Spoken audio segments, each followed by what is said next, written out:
One of the most bizarre things you could possibly see on a football pitch is to take a look at who's in goal and see an outfield player. But it's actually happened quite a lot. So in this video, we take a look at 10 outfield players who were forced to go in goal during a game. Before we get started, please hit the like button and subscribe. Number 10. Harry Kane. Although he's often cited as one of the best strikers in the world, Harry Kane could clearly never make it as a goalkeeper. Tottenham faced Asteras Tripolis in the Europa League and looked assured of victory after Kane himself had bagged a hat-trick to put Spurs out of reach. But late on into the game, Spurs keeper Hugo Lloris was sent off for a foul outside the area and Kane replaced the Frenchman in goal. His first shot faced was from the resulting free kick, which most keepers would and should have dealt with comfortably. However, Kane flapped at the ball and saw it roll through his legs into the back of the net. Luckily for Harry Kane, Spurs did go on to win the game 5-1, so all was forgiven. Number 9. Kyle Walker. In a Champions League game against Atalanta back in 2019, Man City's Ederson was forced to come off with injury. He was replaced by Claudio Bravo, who was sent off for a rash challenge on Illich.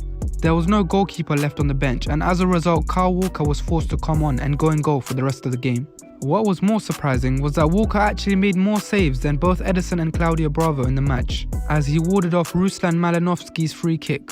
Walker ended up keeping a clean sheet, and with a 100% clean sheet record, he is officially one of the greatest goalkeepers of all time.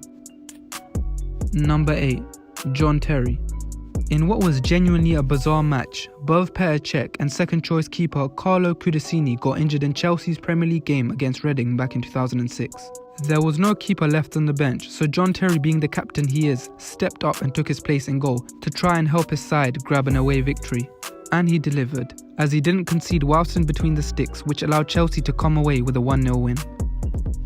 Number 7. Rio Ferdinand.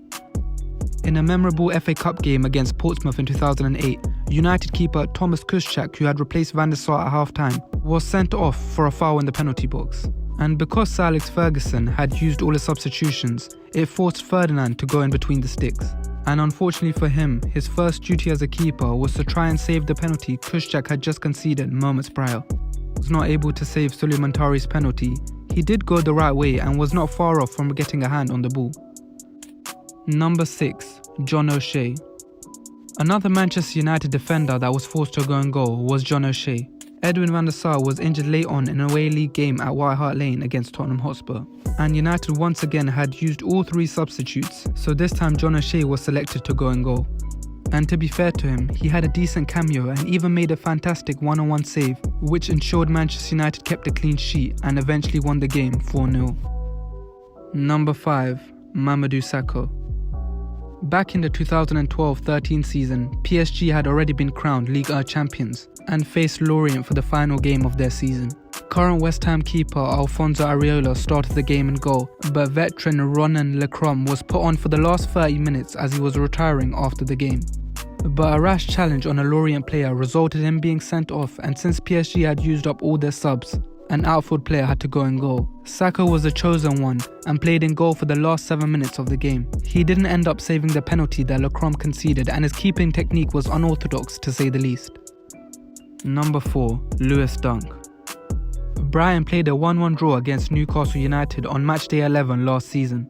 Although the match seemed uneventful by looking at the scoreline, Brighton defender Lewis Dunk made history when the Seagulls keeper Robert Sanchez was red-carded in the 92nd minute, with Brighton having used all their substitutes. The Englishman had to stay in between the sticks for the rest of the match, which was a 6 to 7 minute time period.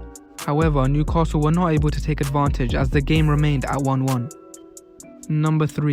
Dani Alves.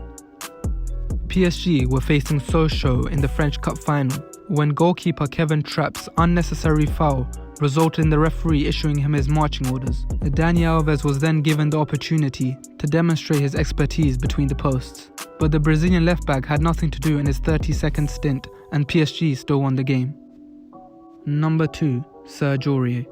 Serge Aurier played as a goalkeeper for his country Ivory Coast when his goalkeeper had sustained a pretty serious injury and had to be taken off. This was during the African Cup of Nations. Since Aurier was the captain of his country, he took the responsibility to go in goal.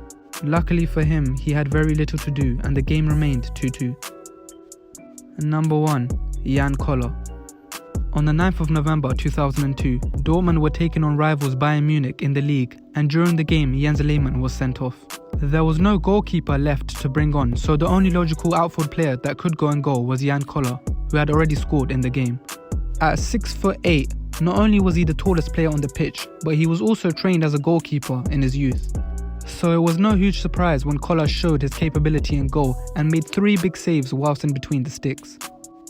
And that was it for the 10 outfield players who were forced to play in goal. We've definitely missed out some players on this list, so comment them down below, and before you leave, please like and subscribe.